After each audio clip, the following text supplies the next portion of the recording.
Hey there. Today I'm in my 100-acre woods in Michigan's beautiful Upper Peninsula. We purchased this property in the spring and it is now November, and I was doing some research on these trees to see exactly what we have, and I thought they were jack pine, but I think we may have some jack pine, but I think the ones that I've been really questioning are these here. And I came across a website that is telling me these may be Scots pine, otherwise known as Scotch pine. So here is what the pine cones will look like. There are two kinds of pine cones on here. Those are like pointed back to the branch.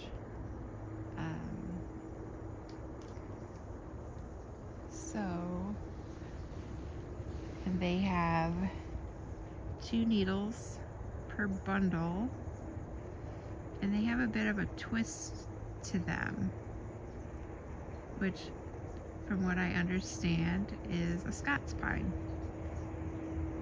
And then they have their bark has a bit of a bright orange, which I would say it does up in there. So I'll link the website below. It's a UP Tree ID website, which I came across, and I've looked at it before, and I always had came back with jack pine, which is similar to jack pine, but I think really our trees have that twist to them, and that may be telling us that they're Scots pine. It's hard to tell. We have a lot of these trees and they don't seem to be doing very well. You can see here's a prime example. It's got the lichen moss on it. The bottom's kind of dead and going crooked. The top looks okay. It has pine cones, but just not doing so great. The bottom seems to be dying. And we do have a few that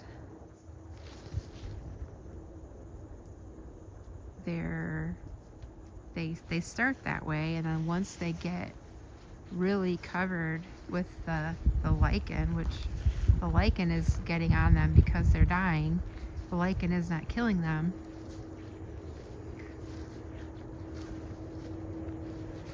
So eventually they end up like this guy, and they just, the next thing you know, they're on the ground and there's nothing left.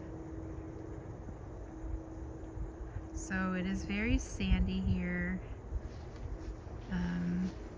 There is quite a few trees that look good, but just wondering what we can do to minimize these the dead ones. See here, this tree in front of me looks pretty good from a distance. The top looks good. It's not competing for space or anything, but when you look down,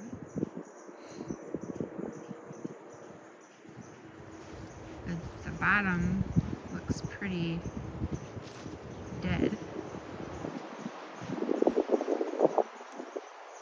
There is another tree shooting off of this one, so which the bottom is dead, but when you look at the top of that one looks okay. So they're kind of competing for the same space, this bigger one and this little one.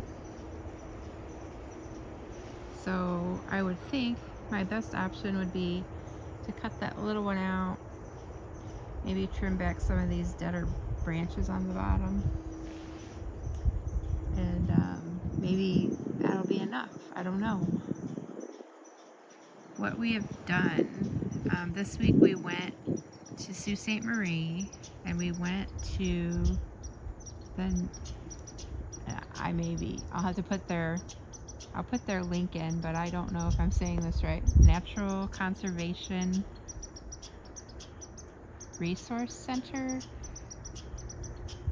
and they have funds through Michigan where they do what they call farm grants, or I guess it's farm grants.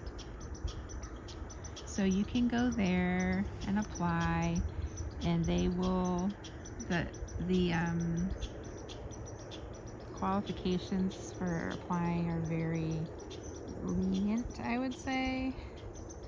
I had to check a box that I made less than $900,000, which was, I didn't even have to get my calculator out. I definitely don't make that much. So we applied for assistance through them, and then what they do is they can come out, walk property with you, tell you what you should be doing as far as how it relates to your goals, right? So do you want to just log? Do you want just recreation? Do you want hunting land? And that kind of thing. So then, once you go through that with them, they write up a plan, and it's, it's outlining the things you want to do and the steps that you can take to get there.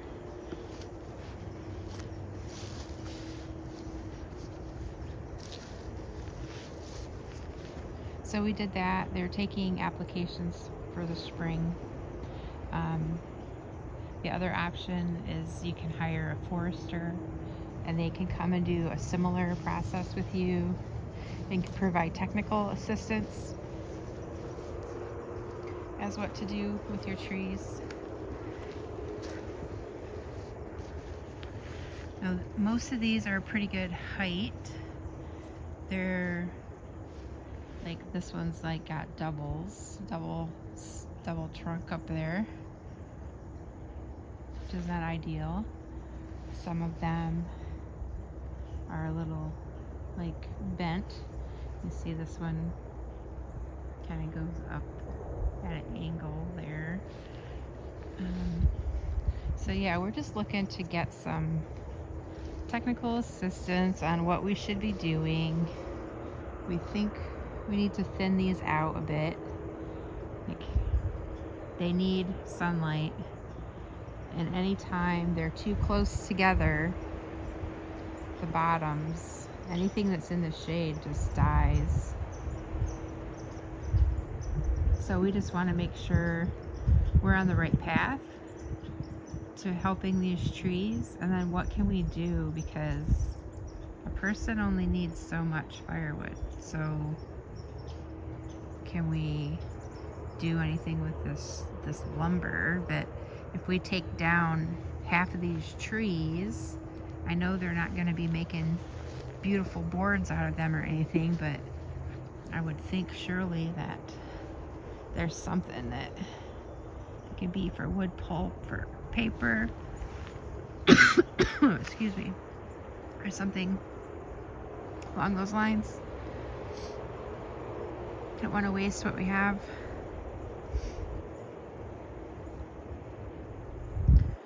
Even, there's a little one right here, even this little one, there's nothing around it.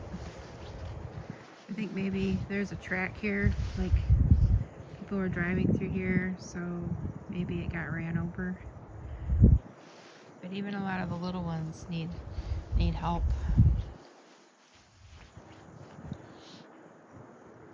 But yeah, so I was excited to see that these are, they're definitely jack pine or Scotch pine, but because when you look at them, I can see this little bit of a twist, and these are a couple inches long. It tells me these are Scotch pine. which is good to know. So, and then reading on Scotch pine, apparently Scotch pines do not do very well in the United States. It's like that figures. They do well in Europe. They used to grow these for Christmas trees in the 50s through the 80s. So maybe these were planted back then, thinking they'd be great Christmas trees, and then the market has just changed, and now they don't use them. But there's some real nice ones in here. Like this guy's doing great. How do we get the other ones to do good like that? That's what I want to know. I want to see beautiful trees on my property. I don't want to see, you know, all this kind of thing. Trees are crowding in for space, and they look all covered with moss or lichen, whatever you call that stuff. Trees are sideways and not doing well, like this guy. I just want to see nice straight trees. This one here is nice. How do we help them grow? How do we keep them healthy? So we're gonna, in the spring, winter's coming any day now, we're gonna get a forester in here or through the NCRS. Get somebody in here that can help us, give us some technical assistance, get some opinions from them on what we should be doing here. Like, I'm half to wonder, like, should all these just be taken down and just start over with a better species of tree that would do better in the climate here, with less problems. So yeah, so that's what I have today. Just wanted to share kind of my new information I have on our trees. We do have a lot of other ones in here, besides the Scots Pine, but I don't have any right here. But we have a lot of birch. Here's a little birch. They kind of grow in clumps like this for whatever reason, and then they tip over. So those, we need some help learning how to have them grow as well. There's quite a few different kinds of pine trees, but this batch here is the one I'm most concerned about. Like, what do we do with this? They're pretty big. I want them to be healthier. We need to thin them out. Will that help, or do we just need to start over? I really don't want to see what this looks like with no trees on it, but if it is better for the trees and better for the land, then so be it. So we'll see what we find out in the spring. All right, stay warm, and I hope you have a great November. It's starting to get cold. We're waiting for the flakes to start flying here. Take care. Bye.